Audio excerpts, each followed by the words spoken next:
Hey everybody, welcome to the Anglers Avenue Salmon School. We're doing Lake Trout edition today. It's also the hoodie edition. No Russell, you're stuck with me today, and we're going to be talking about Lake Trout. Obviously, this is something that's been going on for a long time, even before salmon, and there's a lot of rigs out there that work, and that's going to be part of my explanation here today. Just explaining what I've had good experiences with, and I'm not so much like previous classes, I'm not so much going to go into different colors and things like that. It's more so going to be the basic rigging, styles, and things of that nature. Before I get started, I just wanted to touch base on like grease traps and cowbells, things of that nature. I don't use that a lot, and there's probably a lot of people that have a lot of experience with that, and so I didn't want to touch base on that so much. What I have the most experience with is using things like traditional metal dodgers. Everybody's most familiar with the trash can, tin can, whatever you want to call it. The Lure Jensen is obviously the best known, the most reputable, but the traditional tin can isn't made anymore, and we've reverted to the Silver Horde tin can. Yuck also makes a traditional tin can, but they make them in different finishes. But they both of those companies still make a traditional tin can. Both of those are gonna perform as well, and maybe in some cases, depending on how you fish or where you fish, better than a Lure Jensen's from what we've found. And then that's mostly what we're gonna be pairing spin and glows, be it a standard with a single double odd with a single hook, a single double odd with tandem single hooks, double number twos with a standard treble hook, whatever you're most comfortable with. And Russ has brought this up in previous classes. If you're comfortable with something, I'm not here to change it. Let's stick with it. Let's make it work. If there's a hook setup that you're using for lake trout fishing or just hooks in general that you're happy with, go for it. The smallest sizes we traditionally use are going to be number 4s and number 2s, and you'll see here this number 4 is rigged up with a little skirt on it. Right now we're using a skirt for this one that's actually a Rapture 2-inch slider fly for cohos, and we have a little boy blue here that's very popular in southern Wisconsin, from like Milwaukee to Kenosha, and then down to Waukegan and North Point and Chicago. The little boy blue for lake trout in general for skirts is very popular, but all of these different style rigs work.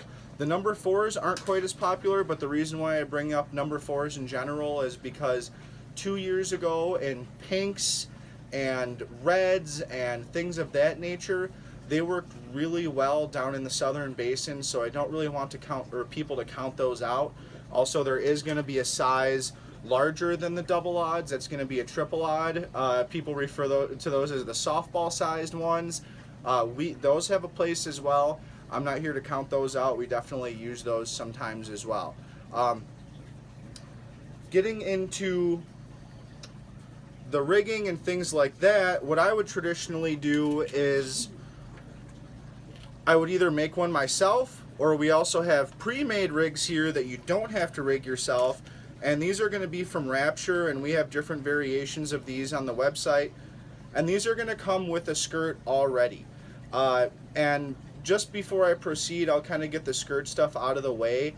What I've experienced with the skirt is I never fish without one out, at least one. When I'm targeting lake trout specifically, I never fish without at least one skirt out, and I never go all skirts. One of the downsides of using skirts, if you're bouncing bottom, which I'll get into shortly here, is obviously there's more stuff here that can get caught in this skirt and things like that, so it can make life a little bit more difficult, especially when they're chewing really well and you kind of have things figured out. Sometimes just a plain old regular spin and glow is going to get the job done. So you don't necessarily have to use the skirts. But when I'm setting one up for what I'm most commonly going to use, which is an 8-inch metal dodger, a size 0 is what Silver Horde calls it. For length of leader, how I'm going to measure it is basically how we've explained in the past to measure for flashers but I'm only going to go 2.5. So we're going to go one time. We'll go a second time. And then I'm going to go just about a half there. That's what I like to do for 8-inch metal dodgers. If there's a size that you're using, or excuse me, a length that you're using already that you seem to be somewhat confident with, don't change it just because of me, like we've spoke about in the past. That's absolutely going to get the job done. If there's a length that you're comfortable with, there's guys that run them for as long as 3 feet, and there's guys that run them as short as even 16 inches, or I've heard in the past. But this is essentially going to be a rig with a skirt on it right here, and this is what I'm going to allude to here shortly, as well as these dimpled patterns. We have these in copper and gold right now at Anglers Avenue, and I just put these up on the website. And we don't necessarily use dimpled a lot, but just like the skirts, when I'm targeting lake trout, I really like to have at least one dimpled rig on there. And what I'm going to do is I'm going to try and, or hammered, whatever you want to call it, I'm going to try and cycle through those until I find one that works, or I'm just going to scrap the whole idea and go towards maybe a custom painted traditional trash can, or something of that nature. And then once again, going into colors here, you're going to see a lot of different variations of color. When I'm trying to figure out what the fish are biting on, I like to go with a little bit of copper or gold that we have here at Anglers. I like to go with some glow stuff. I like to try out a little bit of the metallic greens. This is one of my favorite colors here. This is like a dark metallic green. And another thing that you're going to notice with the colors here is the wing colors. Also, I haven't mentioned the whirligigs yet from Dreamweaver. We absolutely use those as well. Dreamweaver has a lot of different variations of wing colors, and you can pretty much get it any which way you might want it. So this isn't as applicable to Dreamweaver, but with Spin and Glow, they offer the metallics, the whites, glows, and then different exotic colors. We traditionally like to stick with the mylar or metallic wings, even though the whites still catch. We've just found that it's just taking another variable out of the equation, and Russ has spoke about that before. Not having, when we have less selections to choose from for wing colors, obviously we can buy less tackle, and we can just sort through specific color spin and glows as opposed to getting way too in depth. That's what we like. Some guys like white wings. I've got them on white wings before as well. The green double trouble with white wings is one that I've had really good luck on. We just have really good luck with these mylar wings in general. So this is what we like to use. Another thing that people rig these up to that's gotten really popular in the southern basin is like kingfisher blades as well. It could be fish and chips, or it could be a traditional kingfisher that doesn't have the agitator fin in the back. Either of these will work. What I would traditionally do is I would make a 33-inch leader for these, though. Just a little bit of a longer leader, just because they do have a more of aggressive action, like Russell has talked about previously. So when we're running these, what we're going to be doing is we're going to be running them on downriggers, and we're going to be running them on divers. And when we run them on divers, what I traditionally use is I use a 124 diver that Dreamweaver makes now. I really don't think there's a specific color that really makes a difference. If there's a color that you like, stick with it. I traditionally use clear or black. And what I normally do is we have the diver, and this is going to be, like I said, the bigger divers, or the deeper divers. Lure Jensen makes one, Dreamweaver makes one, whatever you'd like to use. And we normally do the snubber, and we'll do 2 arm lengths. 1, 2. We don't really change that too much. You can also do this with slide divers. I personally don't have as much experience using them with slide divers, the mag slide divers. Russell swears by doing it. It's just all personal preference. This is how I learned to fish lake trout with divers, and this is what I've been sticking with personally.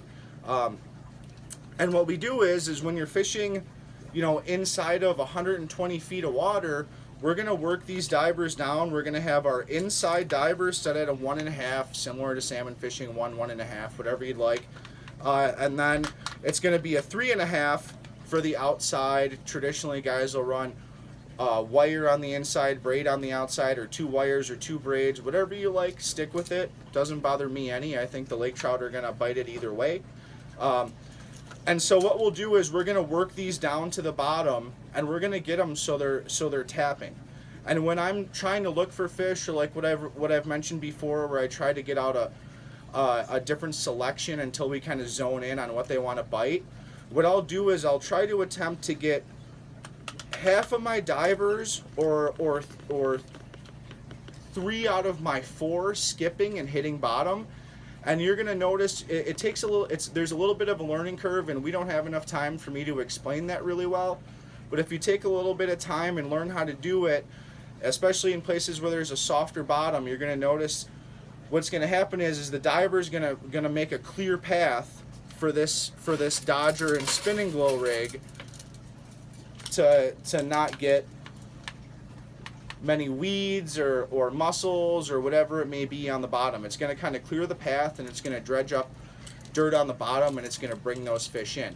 But like I said before, I like to keep 1 or 2 off the bottom, and a lot of times what I like to do is, for whatever reason, I've grown accustomed to keeping a skirted rig as one of my divers off the bottom. And so also, going back to downriggers, if I'm working downriggers, if I only have 2 and I'm trying to figure out if they want it dragging bottom hard, I'm going to work 1 rigger really down hard, up and down off the bottom, and do like a fast bounce or a slow bounce. And then I'm going to have 1 rigger up off the bottom. And a lot of times what I'll do, and a lot of people have this, you don't have to go out and buy it. For most people, is a traditional 8-inch chrome Dodger, which I don't have here displayed. But that one for a suspended rig on the rigger, for whatever reason, we've had really good luck with. This bouncing bottom with divers is going to get really hard when you get when you get past 100 feet of water. The second option, when you get past 100 feet of water, so you're not stuck with just downriggers, is these deep sea diver kits. Or not the kit necessarily, just the diver itself.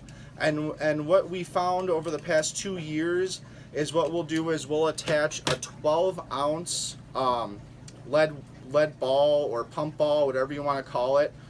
We're going to get a knot here, which you shouldn't have, but this is going to be about 12 to 16 inches, and we'll run 25-pound test in hopes that when this is bouncing bottom, it's going to snap off the weight instead of the diver. And what we'll do is I use a 90-pound torpedo snap swivel here and clip it right into the deep sea diver here. There you go. And I'll put it at a 1.5 setting. I don't really, you know, I try to keep things as simple as possible. So just like the 124 divers, it's going to be similar settings. And this is essentially what you're looking at here. This isn't going to have an infinite dive curve like using the traditional shark weights or things of that nature. But what's going to happen is this is going to get you down deep. And you can bounce bottom with this if you're going slow as deep as 160 feet of water. You might have to have 400 feet of line out on your inside diver, but you can get there. And if they're only biting on divers out deeper, this is something you can use. What's really awesome about this rig is that when you're fighting a fish on it, it keeps the fish below the water line.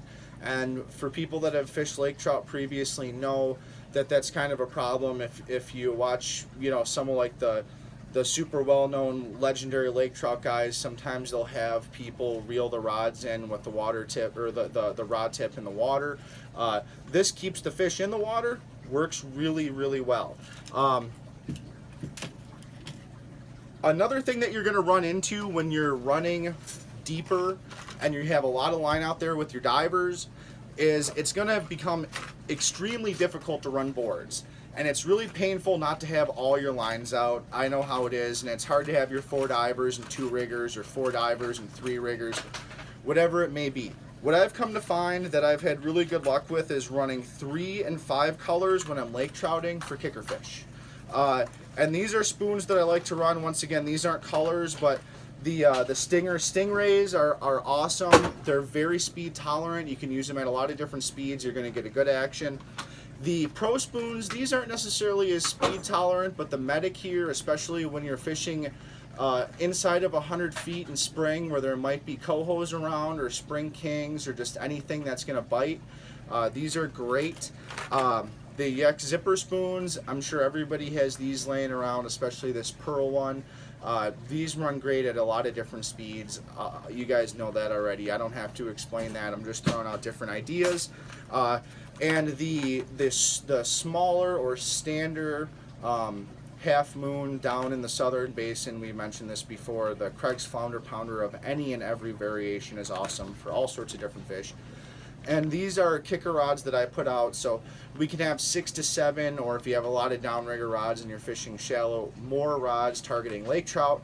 And we can have these shallow boards way far away from the boat, so when we get a false trip or a fish bites it and it just floats up to the top, we don't have to worry about it getting wrapped up in our 400 coppers or 200 coppers or 10 colors, 7 colors, whatever it may be. Another thing that we use a lot, so you know, you have your grease traps or whatever you may be using, you have your Dodgers with your spinning glows, maybe your Kingfishers with the big double odd or triple odd spinning glows. Another thing we do when we're trying to target multiple species at the same time is 11-inch paddles with a fly. Just whatever you're comfortable with fishing for. What we stick to a lot is going to be a white, like this is an Oceana UV or a little boy blue fly, like I mentioned before, very popular in the south. A little bride. Salmon Candy also makes some white or clear colored flies that are going to work really well. And we'll run those on an 11-inch paddle. You probably already have a few that have had bites on it that you're very comfortable running. And obviously we're not going to bounce these on the bottom. But these are really great rigs that are going to be speed tolerant. You can, well, they're not really so great for running really fast, but for lake trout speed, they're very speed tolerant. And you can get lake trout on these, you can get kings. And so, you know, if you have one rigger that has one of these on it with a fly, you have one rigger bouncing bottom, 4 divers with your Dodgers bouncing bottom or one off the bottom, and then you have your lead cores out there. Just because you're lake trouting and you're running lake trout speed doesn't mean you have to count out every fish, or it does mean you're going to have to waste a line so you can add another species to what you're targeting at the time. And like Russell said before, we do the 3 times length for these as well. So this would be about 33 inches. But if you're comfortable with something else, stick with it. We've talked about that previously. There's just going to be a couple things that I'm going to touch base on before this is all over. Fishing with braid on the downrigger reels is something that you might want to try. And you can try this at yourself, and you probably don't need to spend any money. But what you're going to do is just use braid instead of mono on the downrigger reel and attach about 15 to 25 feet of mono on the braid, whatever comfortable or not you're comfortable with using, and your blowback is going to be way better, or there's going to be way less blowback with that braid. Test it out yourself. Put one rigger down with the braid on the downrigger reel, the fishing reel, and then one with mono. Put each down 100. Test it out for yourself. See what you find. I really like this when I'm fishing over 120 feet of water. Another thing that I haven't touched base on yet is speed. My speeds that I go to often are going to be between like 1.6 and 1.9. And that's going to be your probe speed with your fish hawk. There's times where we're going to go a little bit lower.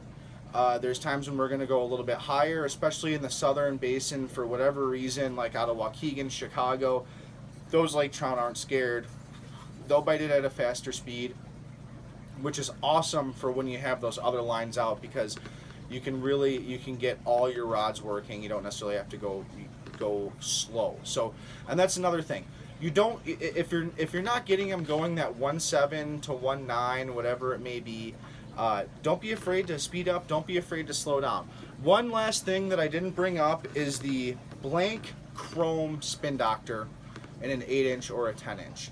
If you go to the legendary ports like Ludington, Manistee, Onekama, Leland, Frankfurt, things of that nature, they're going to be huge on these chrome spinning glows. Now obviously guys from there, I don't need to tell you this, you know it better than I do.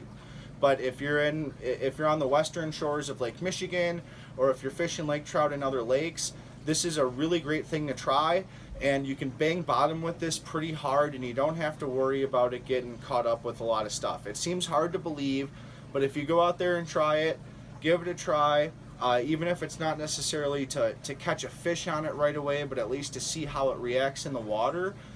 These work very well, and in northern Michigan, this is the quintessential way to catch lake trout. I didn't want to leave that out, and I got a little reminder here, but this is not to be forgotten, especially if you're in northern Michigan. You really want to try this out. I think I've pretty much explained everything there. You guys have been doing really good about asking questions and sending comments in and sending us messages, calling and things like that. Please feel free to call. Please feel free to send us messages, and get ready for the next class. Thanks.